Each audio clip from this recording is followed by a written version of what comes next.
Red Dead Redemption 2 is amazing. Ever since I first played it back in 2022, I've been captivated by it and wanting to understand why I keep wanting to go back. Something about the world you're exploring and the stories being told is emotionally gripping. The game has some beautiful cinematics and truly gorgeous landscapes. It's a game that's been able to make so many of us emotionally invested into both Arthur Morgan and a horse. This game is one that makes you think about the experience you've just had. It's one of the few that's made me feel as if I've lost something after the first time I played through it. It's a beautiful game visually and emotionally. Today I wanted to talk about what I believe made Red Dead Redemption 2 amazing for me. It's the game that changed my view on gaming as a medium, but most importantly was a game that made me want to see what comes next for Rockstar, specifically in this franchise. So sit down, grab a cup of tea and join me in discussing one of my favourite games of all time and understanding why Red Dead 2 is amazing. Just before we do that though, if you do enjoy content like this talking about games and topics within the gaming genre, make sure to subscribe to the channel. But also if you want to get early access to videos like this, then make sure to check out the Patreon. Currently I'm working on a every other video ahead, so I've got basically 2 videos ahead currently as of the time of recording this. So if that is something that interests you, make sure to join the Patreon. And lastly, make sure to come join the Discord community down below. I also host a monthly game club, kind of like a book club but for games, so make sure to come on by. Now though, let's discuss what made Red Dead Redemption 2 amazing. This game was the biggest surprise for me. I've never cared about the cowboy history before I played this game. It's a time in history that's never appealed to me. I always found movies based on this topic incredibly boring, and generally speaking, I had no interest in this franchise. I played the first game when I was a kid, but couldn't get into it. I remember getting really annoyed about the horse riding mechanics in the first game, and I really did miss out, because if I got past that and, got better and got good, then I would have actually enjoyed something that is spectacular. No, I haven't played that game yet. I've seen loads of stuff about it and I know just how much it's loved, and if it's anything like my love for the second game, then I know I'll love it. But currently speaking, I have way too many games on my list that need to be played through, so right now it's sat on the back burner. The first attempt that I had at trying to play RDR2 was rough. It sat on the side, sealed in cellophane, ever since the launch. I'd heard a load of good things about it, but never had given it a proper shot. Until I got really ill. I had just previously gotten out of a week-long hospital visit, and I was on a ton of painkillers that it meant that I had a load of time on my hands. The issue was though, these painkillers were really doing their job pretty well. It meant that I was struggling to kind of concentrate on too much. This led to me replaying Spider-Man and then trying to give RDR2 a shot. However, I put the disc in and launched up the game, and I played for about an hour and was struggling to say the least. Not because the game sucked, but because I was playing it on a PS4, and this thing was so loud that my TV was on maximum volume and I couldn't hear a thing. So it sat on a shelf up until 2022, where I gave the game a shot, which subsequently led to the release of one of the most successful videos on this channel, my video essay about RDR2. That video is way more like an overview with some analysis sprinkled in there. However, I know that if I was to remake that video today, I could go far deeper on the topic.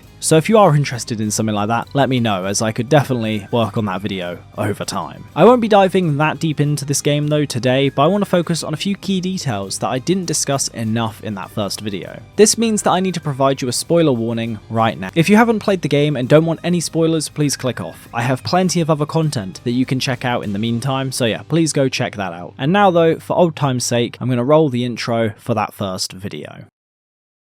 I ain't got too much to say no more. Man, he ain't there.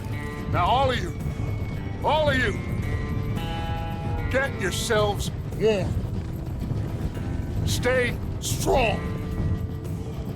Stay with me. Everything's His eyes are sparkling. a journey. See, he's singing a little clear. I think we all feel a little man. In spite of slack water and that old. Yes. You ran away. Oh, I didn't know such thing. Don't be a fool. You'll do what's right. Snake. Be quiet. I do. Save who you can and let the You rest borrowed run. money from my business. Look after Cash Strauss. You owe him. You took the money. He wants it back. What's not to understand? Lucy. You just can't Where's our quite money? get it I to don't have it. I gave you all I had. There's one mission that represents everything I love about RDR2. This mission is called Blood Feuds, Ancient and Modern. It's got the feelings of family, the spectacle that shows the hatred someone like Dutch can have, the brutality of the world that they live in and we are exploring, the gunfights that make it feel like a true western, but most importantly, the knowing of doing something cruel but feeling incredibly justified in what is happening. This mission gives us beautiful shots of the gang riding in, walking together into battle, but most importantly, witnessing Catherine Braithwaite scream as her family have just been slaughtered for doing what the gang view as a step too far, while the manor burns in the background. This mission represents Red Dead Redemption 2. It has everything. It's considered one of the first moments that Dutch truly goes off the rails, but still looks justified, or at least understandable. It gives us a shootout that feels righteous, but also brutally shows us and reminds us for as much as we love these characters, they certainly aren't good. They are some of the best of a bad batch. The reason I want to first talk about what made this game special through the lens of this mission is that this mission is the tipping point. It's something that's small yet massive. The big theatrics of the moment. The mission itself is a spectacle, but what this mission represents is the turning point for the game and the story that's unfolding. After this mission, everything changes. We no longer feel those feelings of hope, that feeling that the gang is on the run, but they might succeed. We start to feel melancholy. Everyone feels like they've just been through it. We went there to show a message, but we leave knowing tough times are ahead. This mission from start to finish engages us and makes us feel something for these characters and shows what this game does truly amazingly well. The lead up to this mission is what makes it so bittersweet. We've spent a lot of time so far coming to love these characters, finding flaws in other and doubting some. We can see the setup starting to unfold, but we still don't know exactly where it's heading. We haven't been shown a true antagonist just yet. Just faint whispers. Those whispers coming in the form of Micah. He is the one who planted the seed in Dutch's mind to rob both families. This camp was meant to be somewhere to lay low after the massacre and eventual bank robbery in Valentine, but instead it turned into an even bigger mess. We're starting to notice a theme. This gang is constantly on the move, after one big disaster after another. Nothing to truly show for it, and becoming smaller and smaller every time. We never get told about the events prior to the opening of this game, but at the time of this mission, we're starting to get hints as to what might have unfolded. This mission opens with Abigail coming to Dutch, Arthur, and Hosea after Jack has been abducted from the camp. We already know that both families are onto us. We know that the Pinkertons are onto us as well, and it's all led up to this moment. Dutch brings the main line up to head to war. We are heading to go get Jack back. We get to witness the ride up and see the gang going through the trees and eventually make it to the manor and get one of the best shots in the entire game. We get the walk up, with the music to match. We can hear from the words of Dutch how he views these people. Get down here now, you inbred trash! This is something we see more of later. Tension is rising and the Braithwaites refuse to continue talking, so Dutch makes the first move. Only 4 of us go inside the manor: John, Arthur, Hosea, and Dutch. This is the 4 core members of the gang. John is there for an obvious reason. He's looking for his son, but we also get, for one of the last times, a united front within the gang. The 2 presidents and their so-called vice president all working in tandem with one another. This starts to crack and shows more issues as we unfold. We find Catherine Braithwaite and witness the most gripping moments so far as Dutch kills her kin right in front of her and drags her down the stairs by her hair while the gang is lighting her house to flames. As she is wailing, her manor is burning. Once we know where Jack is, Dutch does something that honestly, if this happened later on in the game, the way he becomes, he definitely wouldn't have, and he leaves her alive. She proceeds to run back inside and the mission ends. And so forth does this chapter of the game, but primarily this first shift in the actual tone of the game. What this mission by itself does to the players is something magical. We are one with Arthur in this moment. We are an observer. We're committing heinous acts that we believe is virtuous. We become invested entirely into what's next for the gang and make moves to ensure that nobody can cross us in the same way. This moment tries to subvert the main plot of the game. It gives us an antagonist for the first time, someone we know we're going to war with, but it's something this game does really well. It's setting up something that even when it does happen, seems to get worse, and it starts from this moment. For the first time, we're not on the run, we're also a part of the food chain. We are now hunting our own prey whilst being hunted ourselves. This mission gives us everything we need to know about the story of Red Dead Redemption 2. We get it all in this mission, from the horse riding to the beautiful lit and outstanding shots. We get the firefight and the dust settling. Personally, what I think is perfect about this moment is that this here is the first step before falling. This moment feels like something outstanding and dramatic for the player, but we also don't really know what's next to come, and I believe that this is what this game does so well. It mixes together so many amazing things such as its characters, scenery and much more, and even creates something that at every turn subverts our expectations of what's going to happen next. This mission is exactly that. We've never seen this side of Dutch up until now, but we are about to get far more of it. This is also the beginning of the end for Arthur, something that we don't know just yet, but soon will become acquainted with. That brings me to the story of Arthur Morgan, the man who is my favourite character ever written in a video game, and quite possibly any form of media. There is an outstanding video just titled Arthur, which I watched after my first playthrough, which even though the ending of the game didn't bring me to tears, this video certainly did. A wonderful, well put together 11-minute video that displays the feelings of witnessing this story. And that story is probably one of the biggest parts of what makes RDR2 so amazing. This game takes us on a journey, to say the least. One that makes us spend enough time with the character that nothing seems like it's coming out of nowhere. Everything has a reason for existing. The tuberculosis subplot is one of the most perfect examples. It's something that we see the beginning, middle, end, and everything in between of those three stages. We see when he first gets it, but it doesn't develop enough of a concern for us to truly pick up on what's just occurred. By the time Arthur gets diagnosed, we as the player feel for him, see it progressively get worse and worse for him until he collapses in Saint Denis. We eventually see his state becoming so unbearable that it leaves him weak and fragile, a husk of the man that we met in the mountains. The mountains is where this game starts. We are traipsing around the cold snow and find ourselves thrown into the story that's almost entirely complete, but we know nothing about it. If you're like me, the only person that you really knew about was John, and that's the only reason why I specifically focused on him a lot whenever he would appear on the screen. It will take you a while to learn the names and faces, but most importantly, the story of the gang. The conversations that take place that give us context clues to exactly what happened in Blackwater, and why the events of the first chapter happened. Taking place in front of us is one of the best stories ever told within gaming.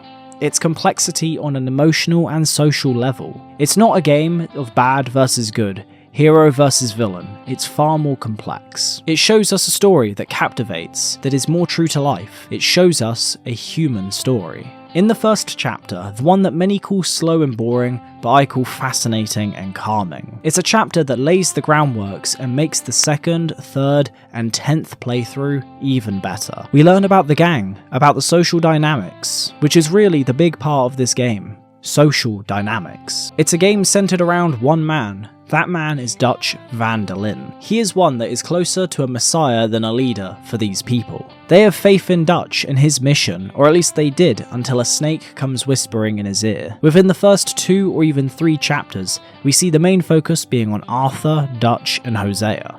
We spend time with many other characters, but for the most part, they're all more or less side characters. During the second and third, we see Micah becoming a bit more talkative. By the time of the third chapter, he is nothing more than somebody whispering in the ear of Dutch, creating ideas for the future that if he simply follows his plan, a slightly twisted version of the one that Dutch already had in place, then the reward would be 5-fold. During our time in Valentine and Rhodes, we see the gang are getting sloppy, struggling to find a footing to truly get everything together. As previously mentioned, with the Braithwaite Manor, we see a seesaw that has been at its balance for long enough and it now is beginning to weigh down. We see this side of Dutch that only ever is hinted at but never spoken about. At this time, Dutch is becoming a little bit more risky with his plans, thanks to the whisperings of Micah, but also his own ego, where he believes himself to be above others, or as he puts it, above the inbred trash. Chapter 4 sees the only voice that Dutch is willing to listen to, the only one that can talk reason into Dutch van der Linde full. Hosea Matthews. He's one of many people's favourite characters within the game. He's a con man, but one who has a care in his heart for the people that is his gang and his family. Something that many of us will forget throughout the playthrough of this game is that this gang is both Hosea's and Dutch's, but Dutch has always had the desire to lead, to be followed and to be loved. We also see something that takes Dutch's moment in Blood Feuds to a new level, something that happens within the attack against Angelo Bronte. It's no longer just the story that's getting pushed into a darker path, but so is the gang. Everyone on that boat, witnessing Dutch drown Bronte, was in shock. I run a city, and when the law catch up to you, you will die like nothing. I am this country. You are what people are running from. I possess things that you will never understand. You don't even possess your own men. $1,000 to the man who kills him and sets me free. What are you gonna say now? They are even bigger fools than you. No doubt. The law will find you. Already, the dogs are on the way. Oh, yeah. Oh, you're right. You are so right. They are good at smelling filth, huh? So filth has got to be disposed of. Our friends the Pinkertons are gonna come and rescue you, you repulsive little maggot.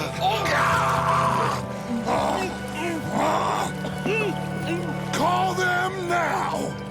You call them.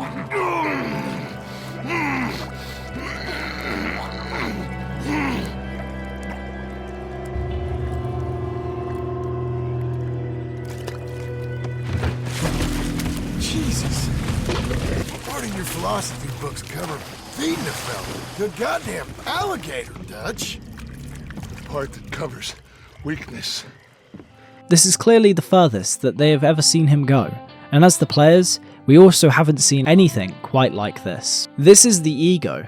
He didn't like being played by someone like Bronte, but again, this is him leaving a message, like he did with the Braithwaites. The 5th chapter of this game is one that many mock as useless, but I view it as pivotal. We already witnessed Dutch at his worst with Bronte, but this chapter shows us Arthur becoming more worried, appalled and outright concerned about Dutch. We witness very early on in a small moment, but an important one, of Dutch bashing an old woman to death. Some might say this is deserved. She did try to rob them after all and get extra money. In this moment, Dutch lies to Arthur's face. Within just a couple minutes, he went from saying that he knew that the woman was going to betray us because he knows Spanish, but really it was all based on a hunch of how she was moving. It's a small lie, but one that's big enough to show that Dutch is no longer just lying to people to rob them, but even to the people that he considers family. Or maybe that the mask that he's been putting up and lying to his family this whole time is starting to slip. The final chapter is when the social aspects of this game go into full swing. Arthur, the voice of middle ground reason, the one that had Hosea's ability to sit and think on something, to ponder, but also Dutch's ability to be brutal and forthright when need be, can't speak to Dutch anymore. The second leader of the gang is dead, and now it's just Dutch's ego and his right-hand man in charge. His right-hand man is not the same person that it was within the first few chapters. Dutch now starts to believe that Arthur is becoming disloyal, when in reality, Dutch is becoming more unhinged. We see Micah no longer being a snake who hides under flowers whispering in the ear of the powerful. He now has that position of power that he's wanted this whole time. By the time of the ending of this game, around 4 stories have been told, and for the most part, wrapped up. We see the overarching plot, the one of Dutch's ego and delusion, come to an end when Arthur is left talking to his father figure from the ground. Knowing his days are no longer numbered, they are now numberless. We see Dutch in this moment seemingly show some form of remorse, but it's hard to truly know what was going on. We have the plotline of Arthur's ill health and change in mentality. He had gone from a man who had beat on people for money to the one who kicks out the very man who sent him on that exact mission. We have the story of Arthur and John's brotherhood, and in a way, fatherhood, come to an end in Arthur giving John his hat. We also see the end of Sadie's story, going from a small character that many would have forgotten about in the first chapter to one of great importance. We see her go from a fragile and broken woman, after her house was destroyed and her husband killed, to one with emotional rage in a moment to finish what we started, to finish off the O'Driscolls in a moment that is beautiful to watch.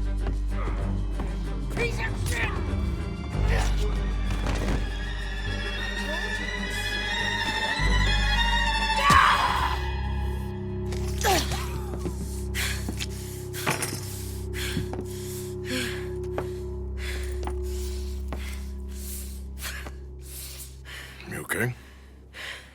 Yeah. He was a good man, my Jakey.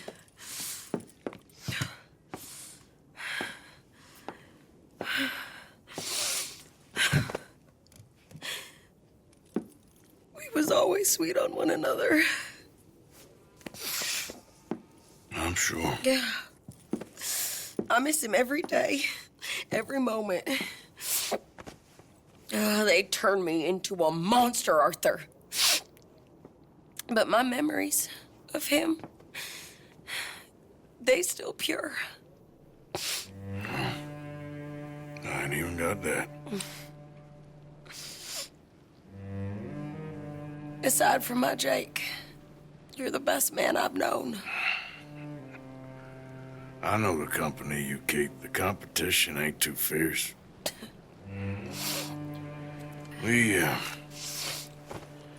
We should get away from her.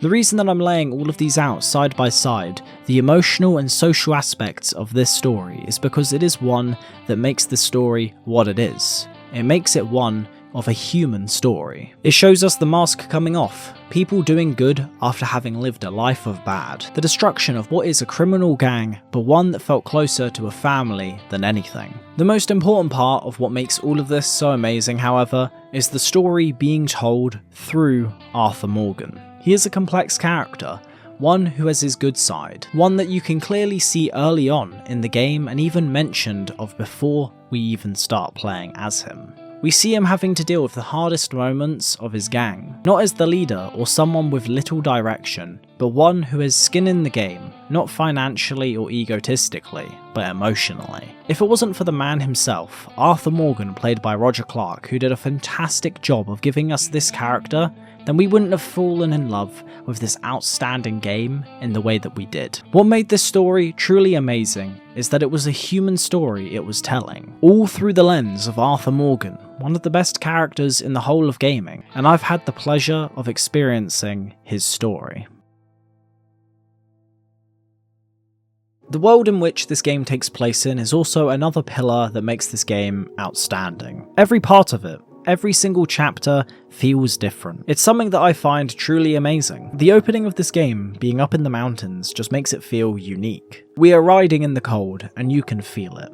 You can see how hunting for the few deer in this area is so important in keeping the people fed. However, this is what I consider the pivotal part of any open world game, which is something that I spoke about in a previous video, which is going from a small location into a massive one. Skyrim does this, Witcher 3 does this, Elden Ring does this, and any open world game that is worth its salt does this exact same thing. We exit out of the cold snow that makes us feel trapped, and as much as you can do other things and wander off, the true adventure doesn't start until chapter 2. We are now able to cross the whole of the open world, but where we're located is primarily in parts that are luscious greenery, which is the countryside and towns that inhabit it. We see the desert of chapter 3, the smoggy city within chapter 4, the tropical island of chapter 5, and the swamps of chapter 6. Each location has uniqueness to them. The first chapter is cold and dark, the second being more hopeful and bright, the third being more true to life.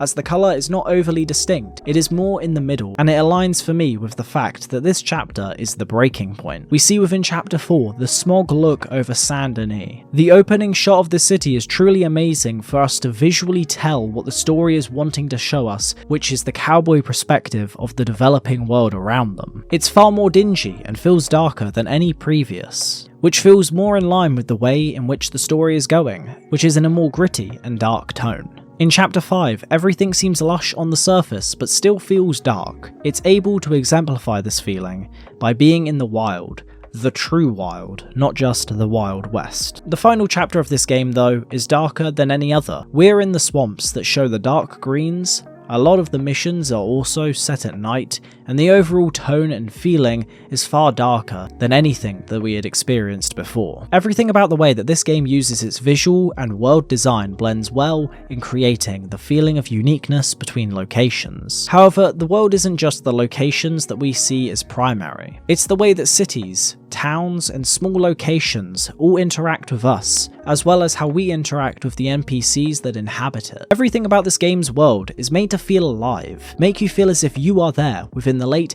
1800s and the turn of the century, which is beautifully linked to this idea of the preamble of the game. America was becoming a land of laws. Even the West had mostly been tamed. A few gangs roam, but they were being hunted down and destroyed. The opening text is a great way to preface how this game is going to make you feel when you're exploring it. Each town feels unique, whether it's because of the events that have taken place, or the reasons for us being there, or because the way that the gang is treated within each town. We see within random encounters and side missions these extra layers that add to that feeling of the game world, and it makes it even more immersive for us to explore. It took me a couple times riding around without my gun to eventually wise up to this idea that I am truly within a lawless land, needing to ensure that I've got my gun out whenever I go around a corner, just in case I'm about to be robbed, or shot at, or someone to rob myself. The game is able to keep you on your toes, and it makes you feel as if you are actually the one exploring the world, instead of just existing within it. The final part of the game world that I think makes it amazing to experience is its wildlife. It's a part that I don't believe gets enough recognition, whether it's feeling at ease being on a boat and doing some fishing, or being on your guard when hunting down a grizzly. This game is able to make the world come to life, not only because of the people within the towns or on the trails that we meet, but also because of the wilderness that we're interacting with and we have to become adaptive to as we experience it ourselves. It makes us feel as if this world is truly one similar to the one that we inhabit. It allows us to become more connected to the experience. This game is the first since Skyrim to truly sit with me and make me want to go back and replay it. I'm currently going through this game again very slowly, but the amount of times that I think to myself, I really want to go back into the world of RDR2, or just wanting to experience the story all over again, is something that I haven't experienced since Skyrim. It's a feeling that I haven't felt in so long, and I'm really glad this game was able to bring it out of me. I always find myself wanting to experience this game's story again, and also return to playing as Arthur Morgan once more. Every playthrough of this game feels even better than the first. The first is always going to be a special occasion, but the second, third, and however many times you decide to experience this amazing game is always amazing, as this game is so expansive that there is tons to learn and do, even on your 10th playthrough. I find this feeling is always coming up, the desire to jump back into the world itself and take my time with it. On my first playthrough, I went through the story so quickly and focused on just that. And that wasn't because I wanted to rush through it, but because I was so invested. The only failure of this game is having such an amazing story that it blinds us to the world that they have created for us to explore, as you just want to know what's around the next corner. But when you allow yourself that time to really walk around, slowly ride, take those fishing trips, go out hunting, or play some cards, it will make you fall in love with the world all over again. It'll become more ingrained as a part of you and what you love, and what you'll forever have as the height of storytelling. The world design, character development, but most importantly, your standards for a great game and what will forever sit there as one of your best gaming experiences. I'm going to spend some time working through this game once again, but I want to find some time in the future to make another video about this game. One that's even more in depth than the first one. One that goes way deeper than my 3-hour video, and it will make it look like an amateur experience. I loved making that video, and to this day it was probably the hardest one I've ever made. For the people who don't know, I made that video when I had less than 150 subscribers, and one of my friends said to me, "Why are you even bothering? Surely it's way too much time to put into something that has no reward." And that is something that you can argue. However, not only did I get the reward in the long run, I also didn't require it to do it. That video didn't do well at first, and as much as I enjoyed my experience doing all the other videos prior, nothing made me feel more proud than when I was able to finish that video. And it's also a video that ingrained the experience of truly loving playing this game. Not only did I enjoy my experience, but I was able to share with others my enjoyment of that experience. This game will stand with me forever as one of my favourite stories within the whole of gaming, my favourite character ever written, and most importantly, an amazing title. I hope today I've been able to open your eyes into just how outstanding this game is. Whether you chose to watch this as someone who's already aware of exactly that, or someone who didn't care about spoilers but was just interested, it's a game that will forever sit in the top spot for me of what a game can be, and is a game that truly showed me what this medium is capable of. Now, with that all being said though, I will see you guys in the next one. This video was one that I really enjoyed making, and I hope you guys enjoyed the script of this. With that all being said, I'll see you in the next one. Have a good one.